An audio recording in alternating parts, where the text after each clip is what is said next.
Picture this. A young girl, maybe 14 years old, stands in the blazing sun of a Mecca marketplace while strangers examine her teeth like livestock. This wasn't some isolated tragedy or moment of cruelty. This was Tuesday in 7th century Arabia. The Arabian Peninsula gave birth to one of the world's great civilizations, producing advances in mathematics, medicine, and literature that shaped human history. But beneath the golden age of Islamic expansion and the romantic tales of Bedouin honor lay a systematic exploitation of women that makes modern discussions of oppression seem inadequate by comparison. What you're about to discover isn't speculation or exaggeration. These practices are documented in historical texts, legal codes, and archaeological evidence that survived for over 1,000 years. The treatment of female slaves in ancient Arabia wasn't an unfortunate side effect of their society. It was a foundational economic system that powered trade routes, built fortunes, and maintained social hierarchies across the vast desert empires. Before we dive deeper into this dark chapter of history, if you're interested in uncovering the hidden truths that textbooks often skip, hit that subscribe button and let me know in the comments where you're watching from. It's fascinating how we can explore these difficult stories together from around the world, connected by our shared need to understand the full scope of human history, no matter how uncomfortable it makes us. The most psychologically devastating aspect of female slavery in ancient Arabia began with something called the selection process.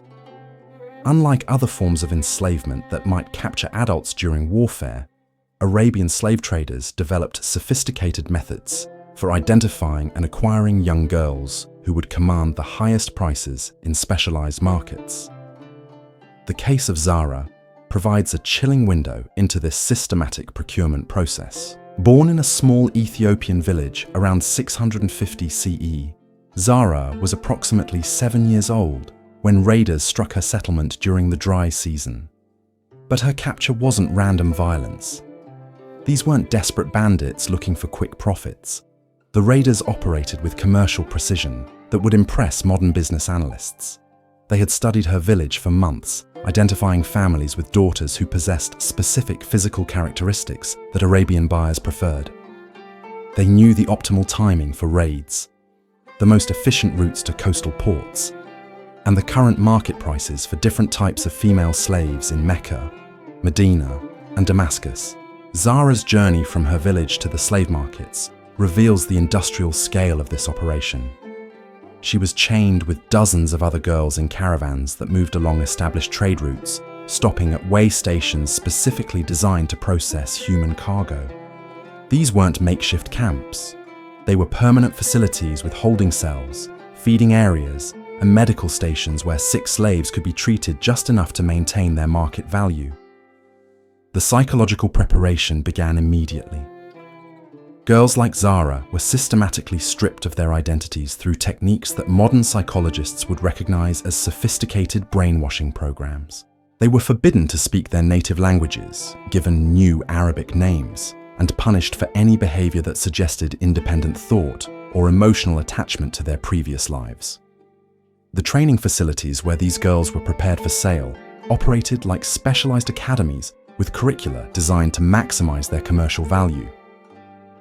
Young female slaves learned domestic skills, basic Arabic, and most horrifically, techniques for pleasing male buyers that would determine their future roles within Arabian households. The education wasn't just practical, it was psychological warfare designed to break their spirits and replace their natural human dignity with complete submission to their future owners. They were taught to compete with each other for approval, creating artificial hierarchies among victims that prevented solidarity or collective resistance. When Zara reached puberty, around age 12, the final phase of her commodification began. She was transported to the great slave market of Mecca, where the most valuable human merchandise from across Africa and Asia was bought and sold alongside spices, silk, and precious metals. The Mecca slave market operated with the efficiency of a modern commodity exchange. Female slaves were categorized by age, origin, physical attributes, and specialized skills.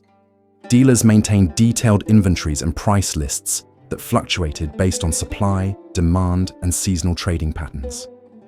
The purchasing process itself reveals the calculated dehumanization at the heart of Arabian society. Potential buyers examined female slaves with the same thoroughness they might apply to selecting camels or horses. They checked teeth for health, inspected bodies for scars or deformities, and tested responsiveness to commands in Arabic. Zara was forced to stand on a raised platform while crowds of men discussed her physical development, estimated her remaining years of fertility, and debated her suitability for various forms of household labor. The most humiliating aspect wasn't just the physical examination, it was how buyers evaluated her psychological compliance, looking for signs of spirit that might require additional breaking. The prices commanded for premium female slaves reveal the economic significance of this trade. A healthy girl like Zara could sell for more than a skilled craftsman earned in 5 years.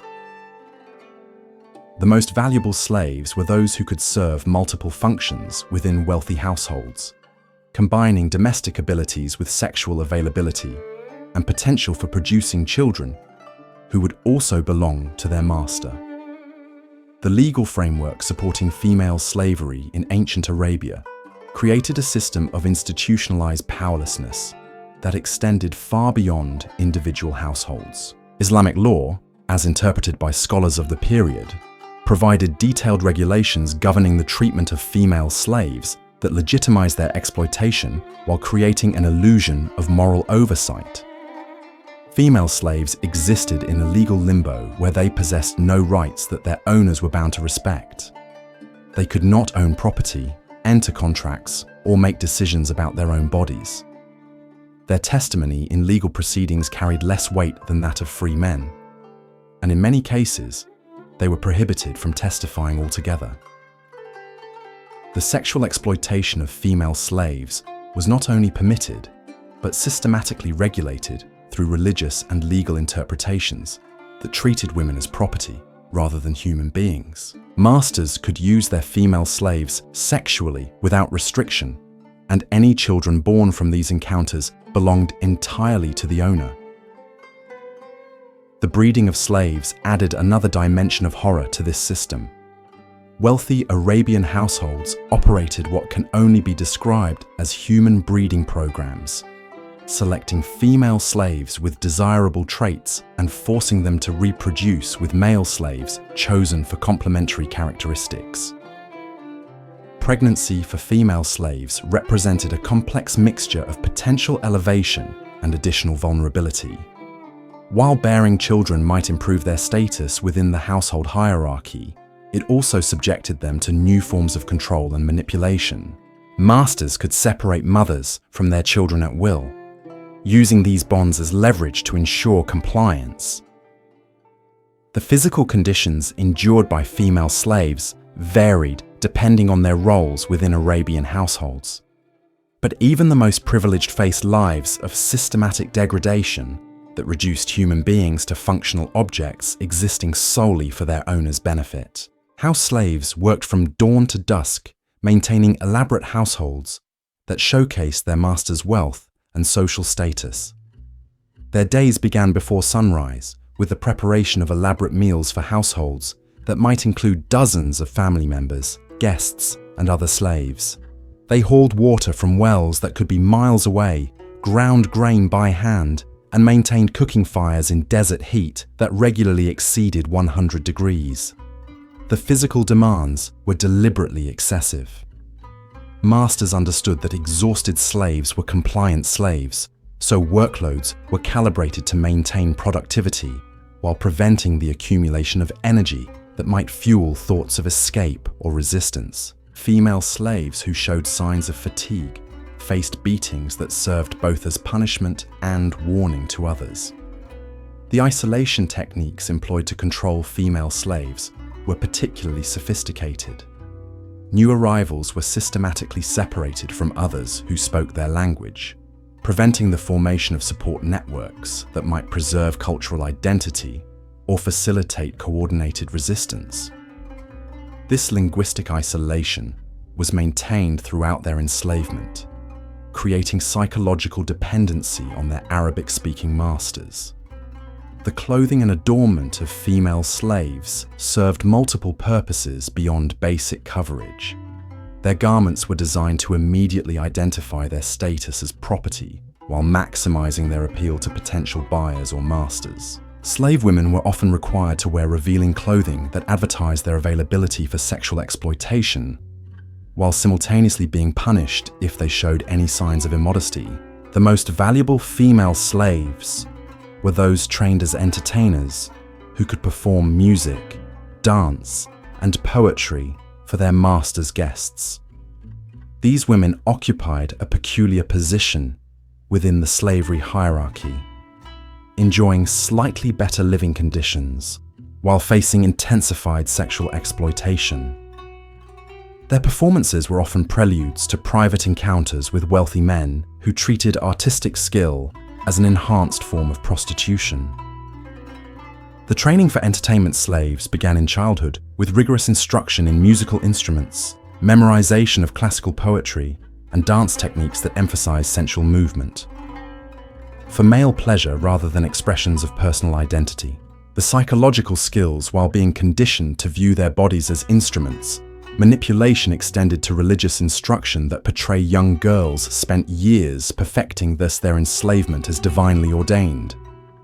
Female denied access to scholars who might offer slaves were taught interpretations of Islamic law that emphasized obedience to masters as religious duty, while being different perspectives on their status or rights.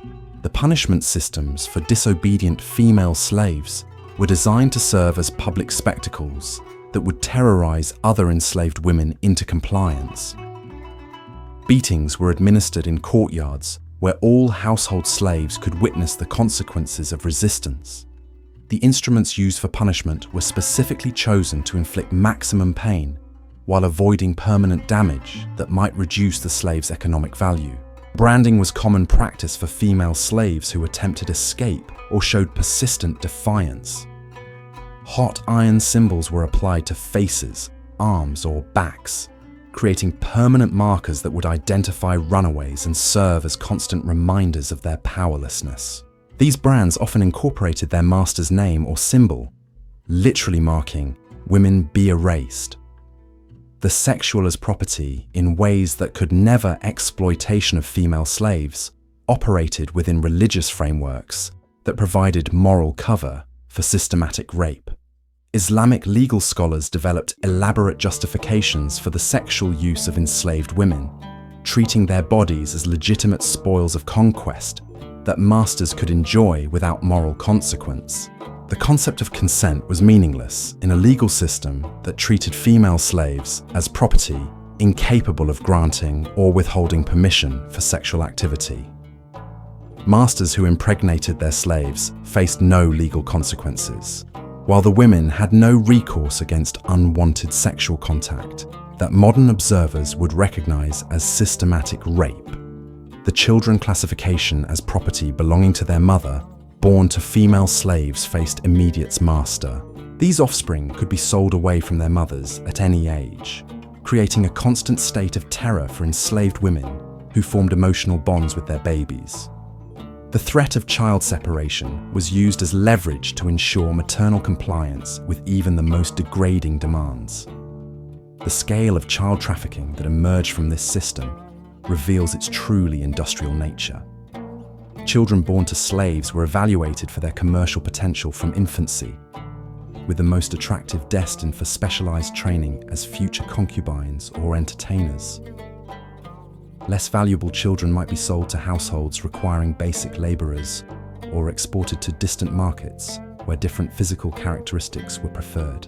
The medical treatment of female slaves reflected their status as economic assets rather than human beings' Disa or market value.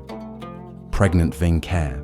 They received medical attention only when illness or injury threatened their productivity. Slaves were monitored primarily to protect their master's investment in potential offspring rather than concern for maternal welfare. The contraceptive methods forced upon female slaves were primitive and dangerous, involving toxic herbs and physical procedures that frequently caused permanent damage to reproductive systems. Masters who wanted to prevent pregnancy in their slaves showed no concern for the health consequences of these interventions. Viewing fertility as simply another aspect of property management, the networks supporting the female slave trade extended throughout the Islamic world, creating international markets in human misery that dwarfed most legitimate commerce. Ships regularly transported cargoes of enslaved women between Arabian ports and distant cities, with specialized dealers maintaining inventories of human beings, the way merchants stocked dates or textiles. The profits from this trade funded the architectural wonders and cultural achievements we associate with medieval Islamic civilization. The great mosques, the advances in mathematics, the philosophical and astronomy works that influenced European thought were all built with wealth extracted from enslaved labor, including the systematic exploitation of countless women whose names have been lost to history. The systematic brutalization of female slaves in ancient Arabia challenges our understanding of how civilizations can construct elaborate moral frameworks while perpetrating the most heinous crimes against humanity. These women's suffering built the trade routes we study in textbooks, funded the scientific advances we celebrate, and supported the cultural achievements that defined medieval Islamic civilization. The evidence sits in archives across the Middle East and North Africa, meticulously documented by a society that saw nothing shameful in reducing human beings to commercial transactions.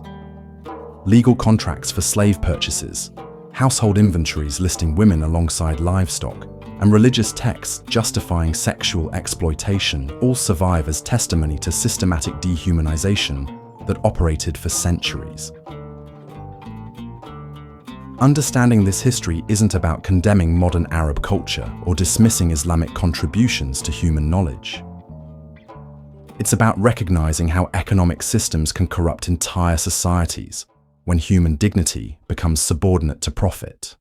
The voices of women like Zara have been largely silenced by history, but their stories demand acknowledgement as reminders of humanity's capacity for both breathtaking achievement and unimaginable cruelty. The marble palaces and golden minarets of medieval Arabia were built on foundations of stolen lives and broken spirits. Their legacy forces us to confront an uncomfortable truth about civilization itself. Progress and barbarism aren't opposites. They can coexist within the same society, the same legal system, even the same household. That recognition might be the most important lesson these forgotten women can teach us about the price of turning away from inconvenient truths about our shared human past.